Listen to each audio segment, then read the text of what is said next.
Okay, so today I'm going to talk about traumatic atlantoaxial subluxation in dogs. This will be from 8 cases. Dr. Hansen is the main author, and this is out of the University of Auburn. So let's go ahead and get started. Traumatic atlantoaxial subluxation in dogs, 8 cases. Abstract. Objective, to demonstrate the utility of advanced imaging in dogs with traumatic atlantoaxial subluxation, and to report the presentation, treatment, and outcome for these dogs. Design, retrospective study. Setting, University Teaching Hospital. Animals, 8 dogs diagnosed with TAAS with magnetic resonance imaging, computed tomography, or both. Interventions, none. Measurements and main results, 8 dogs met criteria for inclusion. Of these, 6 were male, median age was 4 years, and median body weight was 4.9 kilograms. On presentation, 6/8 dogs were non-ambulatory tetraplegic, and the most common injury was trauma inflicted by another animal. 5/8. Diagnosis of TAAS was made using a combination of imaging modalities including vertebral column radiographs in 7/8, CT in 7/8, and MRI in 7/8. In 7/8 dogs, CT and/or MRI offered additional information regarding the extent of injuries. Vertebral fractures were identified in 62.5% of dogs. The majority of dogs underwent surgical repair. The most common complication was aspiration pneumonia. All 8 dogs survived to discharge. At the time of discharge, 4/8 were ambulatory tetraplegic. The 4 dogs that were non-ambulatory tetraplegic at discharge progressed to being ambulatory within 2 months of surgery. Conclusions: although TAAS is an uncommon occurrence, it should be considered a differential for any trauma patient that is presenting with signs of a cranial cervical myelopathy. CT and MRI have been shown to be useful to identify the extent of injuries and to facilitate surgical planning. With appropriate care, these dogs can have an excellent prognosis. Overall, it seems like a fairly straightforward article, but let's get down into the meat of it now. 1. Introduction. The atlantoaxial joint comprises the first 2 cervical vertebrae, the atlas, or C1, and the axis, or C2. There are 5 ligaments that provide stability to the atlantoaxial joint. These include the transverse, apical, dorsal atlantoaxial, and 2 alar ligaments. Atlantoaxial subluxation occurs when there is abnormal movement of the joint, and was first reported in dogs in 1967. For those studying for boards, the reference number 1 is extremely helpful, or just knowing what the 5 ligaments are. 1967. IS occurs most commonly due to congenital abnormalities and is seen frequently in young, small, and toy-breed dogs. Congenital abnormalities associated with AS include aplasia or hypoplasia of the dens, absence or weakness of supporting ligaments, incomplete ossification of the atlas, block vertebrae, and dorsal angulation of the dens. Abnormal movement of the atlantoaxial joint leads to dorsal subluxation of the axis and compression of the spinal cord. Clinical signs vary depending on the degree of compression of the spinal cord and range from cervical pain to tetraplegia to respiratory paralysis and death. Diagnosis of AAS may commonly be achieved with a combination of clinical signs and cervical vertebral column radiographs if typical abnormalities are not seen, such as absence or hypoplasia of the dens, dorsal angulation of the axis, and increased distance between the atlas and axis. Additional diagnostics such as fluoroscopy, computed tomography, or magnetic resonance imaging may need to be performed. Earlier when they talked about the block vertebra, there's also the condition of occipital atlantoaxial malformation, to where there's fusion of some of the vertebrae as well. So something else to be familiar with. Performed. Traumatic atlantoaxial subluxation occurs when trauma to the cervical spine results in instability of the atlantoaxial joint, either from fractures of C1 or C2, damage to the supporting ligaments, or both. While cervical fractures have been described, to the author's knowledge, TAAS diagnosed with CT, MRI, or both, in dogs without congenital defects has not previously been reported. The objectives of the present study were to demonstrate the necessity of advanced imaging in dogs with TAAS, and report the presentation, treatment, and outcome for these dogs.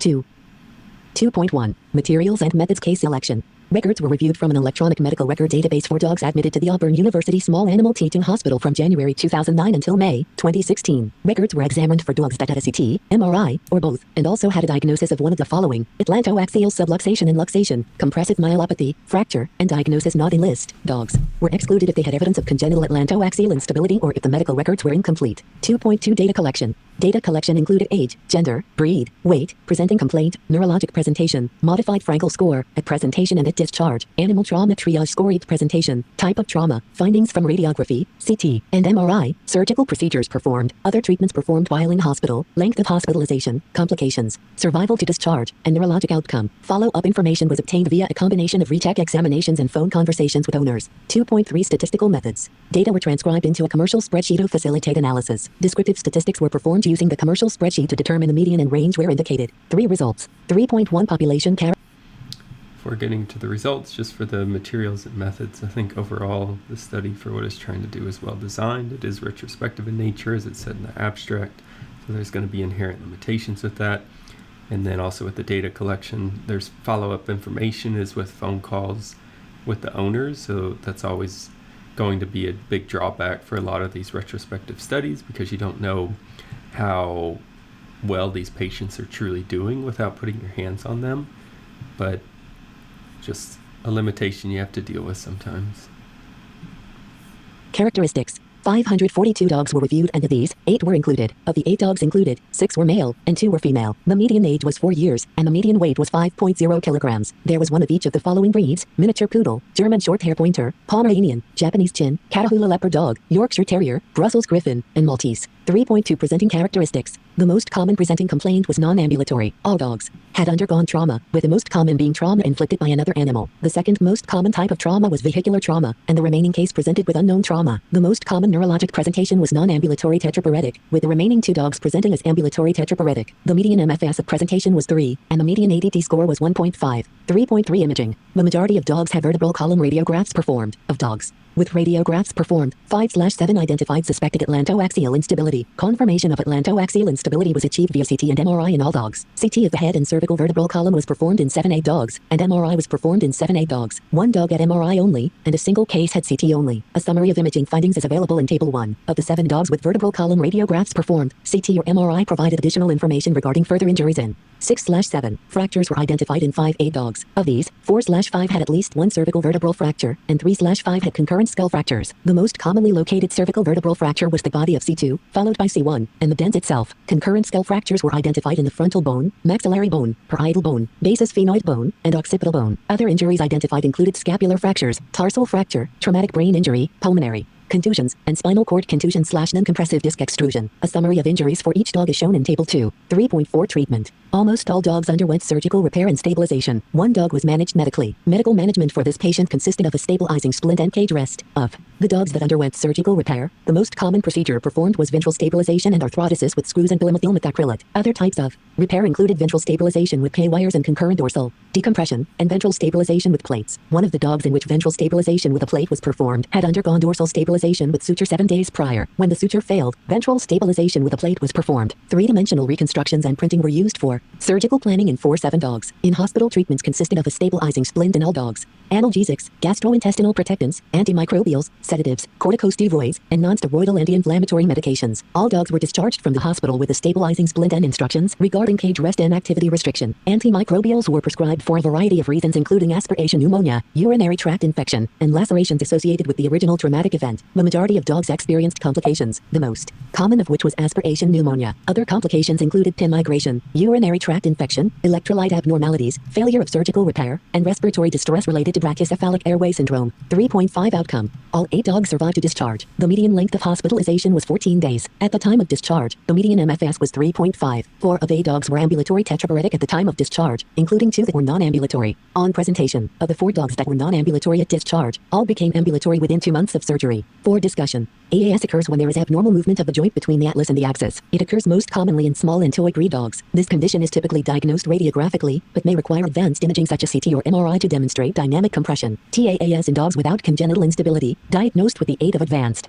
imaging, has not been previously reported in dogs. The present study offers new information in regards to the outcome of dogs with TAAS, as well as the utility of advanced imaging such as CT and MRI in confirming a diagnosis of TAAS, identifying concurrent injuries, and planning for corrective surgery. While TAAS is an uncommon injury, vertebral fractures and luxations are not uncommon in veterinary patients. VFL are most often seen following trauma. The most common type of trauma is vehicular, which accounts for 40 to 60% of all vertebral fractures and luxations in dogs and cats. The most common location for VFL is the thoracolumbar area, accounting for 58% of all VFL in dogs. Fractures and luxations of the cervical region account for 7 to 20% of all vertebral fractures. Injury may be inflicted to the vertebrae themselves or to the soft tissue structures, providing additional support. Instability to the vertebral column. Historically, instability of the vertebral column was assessed via radiography. However, with the advancement of diagnostic imaging, modalities such as CT and MRI can provide additional information, particularly about the soft tissue components providing stability to the vertebral column, as well as the presence or absence of spinal cord compression. In a study by Kinsey et al. Using CT as the gold standard, radiography was found to have a moderate sensitivity for fractures and subluxations. The negative predictive value of radiographic vertebral canal narrowing was 58%. With this in mind, it is important to consider advanced imaging to diagnose instability and spinal cord compression that may not be radiographically visible. Additionally, imaging of the entire vertebral column should be performed if possible, as 5 to 10% of all animals have been shown to have multiple VFL. This can be easily performed with the use of a whole body or trauma CT. In the present study, atlantoaxial instability was suspected with radiography in 5 out of 6 dogs that had vertebral column radiographs performed. 1. Case with vertebral column radiographs had no radiographic evidence of instability. However, compression of the spinal cord was seen with both CT and MRI, leading to a diagnosis of TAAS. CT and MRI identified further injuries in almost all dogs on which they were performed, arguing that the use of advanced imaging should be considered in all dogs to accurately assess the extent of injuries. With the advent of more advanced CT machines that require only minutes to obtain images, little to no sedation is required for this imaging modality, thereby reducing concerns regarding anesthesia in this patient population. In a severely traumatized patient with possible vertebral instability, the manipulation needed to obtain diagnostic vertebral column radiographs could be dangerous. The use of advanced imaging, particularly CT, to obtain images requires little manipulation of the patient and is likely safer for this patient population. In addition, in all dogs on which CT was performed, it was utilized to plan for surgery. While surgery may have been planned from radiographs alone, the use of CT allows three-dimensional reconstructions and printing to be performed. This enables accurate visualization of fractures and subluxation, and facilitates measurement and contouring of implants. At the author's institution, three-dimensional reconstruction of the atlantoaxial joint, followed by three-dimensional printing, has been utilized for surgical planning purposes. This technology was used in 4-7 dogs for surgical planning. Without CT images, this advanced and detailed planning would not be possible. To the author's knowledge, the present study is the first to characterize TAAS with the use of advanced imaging such as CT and MRI. A previous study by Hawthorne et al. Examined cervical vertebral fractures in dogs. In the present study, a diagnosis of cervical fractures was obtained with radiographs, necropsy, or both. Advanced imaging such as CT or MRI was not utilized, which may have led to a decreased ability to diagnose dynamic spinal cord compression. Similar to the present study, in the study by Hawthorne et al., C2 was the most commonly affected vertebra versus 50% in our study. Unlike the present study, 19 out of 56 dogs had multiple cervical vertebral fractures. The present study provides new information regarding the outcome of surgically managed TAAS of the dogs included in the study. By Hawthorne et al., 11 dogs underwent surgery, 9 of which had either C1 or C2 lesions. Of these 11 dogs, 4 died either during surgery or in the perioperative period. Of the dogs that survived, all had a functional recovery defined as pain-free ambulation with urinary and fecal continence. Given these findings, owners may have been counseled that surgical repair of cervical vertebral fractures carries a high mortality rate. While it is certainly a technically demanding surgery, and complications are common, our data suggests that a much lower mortality rate should be considered. The majority of dogs in the present study had a ventral fixation, with PMMA and screws which, along with ventral plating, has become one of the preferred methods of repair. These methods have been shown to offer reliable stability. Older techniques, such as dorsal fixation, transarticular pinning, and dorsal suture, are used less commonly. Additionally, the use of CT allows for three-dimensional reconstruction of the joint, thereby facilitating the optimal implant choice, improving overall stability, and decreasing the risk of implant failure. Concurrent injuries such as TBI, non-compressive disc extrusion, and fractures were common in this patient population. Identification of these additional injuries was achieved with CT and MRI. Atlantoaxial instability with cervical spinal cord compression and TBI can present similarly. Clinical signs of TBI such as altered mentation and inability to ambulate may mask additional neurologic abnormalities, underscoring the importance of imaging prior to treatment and prognostication. Treatment for these two conditions varies considerably and may be dangerous for dogs with TAAS that has not been identified. In treatment of TBI, elevation of the head at a 15 to 30 degree angle is recommended to reduce intracranial pressure, while ventriflexion tends to be the most dangerous maneuver for dogs with atlantoaxial joint instability. Manipulation of the head and neck could lead to dynamic compression of the spinal cord, worsening of the compressive lesion, and potentially even death. CT may be the preferable first line of imaging for trauma patients, as it requires less patient manipulation and may be used for surgical planning. In addition to TBI, fractures were the most commonly identified concurrent injury and included locations outside of the vertebral column such as the skull, tarsus, and scapula. Although a whole-body CT or trauma CT was not performed in any of these dogs, it may offer a valuable role in accurate diagnosis and assessment of the extent of injuries post-trauma. As vehicular trauma is a common cause of polytrauma, these dogs, in particular, should be considered for a trauma CT. Without the use of CT, skull fractures would not have been identified in any of the dogs with this injury in the present study. Non-compressive disc extrusions were identified on MRI in 2 of the dogs in this study. Both of these dogs were non-ambulatory at the time of presentation and were significantly hemiparetic ipsilateral to the side of the spinal cord that appeared contused secondary to the disc extrusion. These were both larger dogs that sustained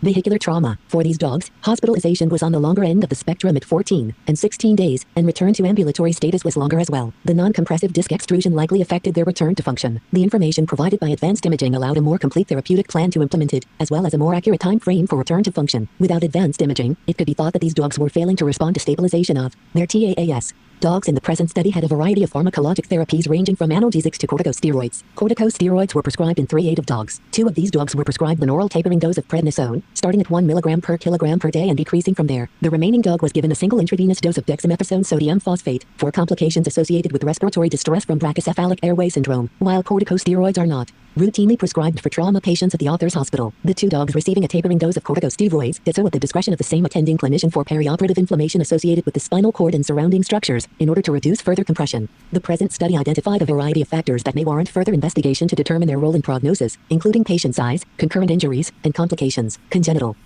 is typically considered to be a condition of small and toy breed dogs. While there were several small breed dogs represented in the present study, there were 2 larger breed dogs affected, suggesting that with a traumatic etiology, any age or breed of dog can be affected. The results of imaging did not reveal any underlying abnormalities in the dogs included in this study. However, more subtle findings such as decreased ligamentous support that may have made these dogs more susceptible to this injury cannot be ruled out. Complications occurred in almost all dogs and most frequently involve the respiratory system. Respiratory complications, particularly aspiration pneumonia, following anesthesia for diagnosis and treatment of cervical vertebral disc disease has been previously documented in the present study. Respiratory complications may have occurred due to a variety of factors including prolonged recumbency, anesthesia, concurrent DPI, and effects of the stabilizing brace on respiration. There were several limitations to the present study. As this is an uncommon condition, few dogs were identified. The retrospective nature of the study inherently presents limitations regarding capture of dogs, complete medical records, and control for clinician variability and preferences. It is possible that more dogs exist that were not identified given the inclusion criteria of a CT or MRI, as dogs that did not have advanced imaging due to financial limitations may have been missed. As one of the main objectives of the present study was to demonstrate the utility of advanced imaging, these dogs could not be included. With severe subluxation or luxation, this injury can result in death. It is possible that a subset of dogs died at the time of the injury, and thus was not presented to a hospital for treatment.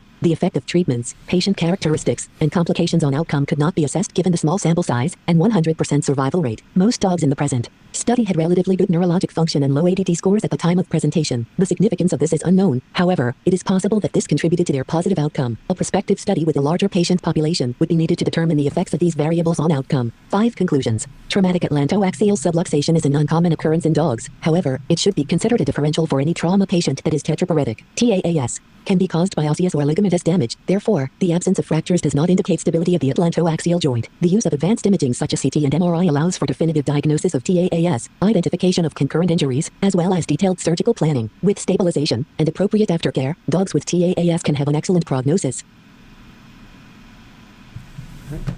I will go ahead and read through my notes and get back to you shortly. But overall, it was a well done study. All right. Again, I thought the study was fairly well done. My takeaways are that dogs presenting with a history of trauma and have a cervical myelopathy localized on neuroexam should have a CT and MRI performed. If an atlantoaxial fracture luxation is found and surgery is performed, most patients will have a good prognosis. Questions I'm left with are, does surgery need to be performed, and does advanced imaging need to be performed? Of their 2 objectives, the first was to demonstrate the necessity of advanced imaging in dogs with the traumatic atlantoaxial subluxation. I don't feel that this study answers that question, as dogs were excluded if they did not have advanced imaging performed. Therefore, there is no group to compare to. Additionally, 7 of the dogs had radiographs performed, and all were at least suggestive of AA instability. The second objective was met, however, as they did report on the presentation, treatment, and outcomes of the patients. 7 of 8 dogs had surgery. The one that did not have surgery, which I believe is dog 6 in the tables, seemed to do well. This dog also did not have a CT if it is dog 6, and it sounds like a more typical AA luxation.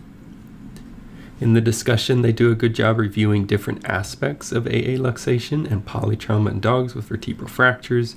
References 13 to 17 are worth reviewing for those preparing for boards, with reference 17 highlighting the limitations of radiographs in diagnosing vertebral fractures. They also reference a paper on cervical fractures from 1999, in which there was a 36% mortality rate associated with surgery. Comparing this paper with the current paper is difficult because of the biases of both of these papers, and I'll discuss that shortly, but I do feel we do a better job with advanced imaging and surgical training. That prognosis is better today than it was 25 years ago. I think the biggest limitation of this paper is the exclusion criteria. We don't know how many dogs with traumatic AA luxations did well without surgery and did not need advanced imaging to diagnose. I get why they were excluded from this paper, but again, this exclusion criteria makes me feel their first objective was not fulfilled. I would also like to know, if only CT was performed, how often, or if going to MRI afterwards, how much that actually changed anything. From my clinical experience, this is just kind of some of my opinions. I would highlight the difficulties of these surgeries, especially if there's damage to the vertebral vessels, as sometimes decompression is not possible due to the amount of hemorrhage present. In general, decompression is challenging with cervical fractures, and it would have been nice to see some post-operative radiographs just to see the degree of residual compression that might have been present in some of these patients, yet they still had a good prognosis. I've definitely had my share of dogs to where we could not get full decompression and they still have an overall good long-term prognosis. I do feel that the gold standard of care is recommended from this paper that CT and MRI should be performed, but if owners can't afford that, then medical management with a brace is still a viable option. But just based on what's out there, the prognosis is going to be overall unknown in those patients. So overall, I like the study. I think it provides good information. And that's all I have. Thank you.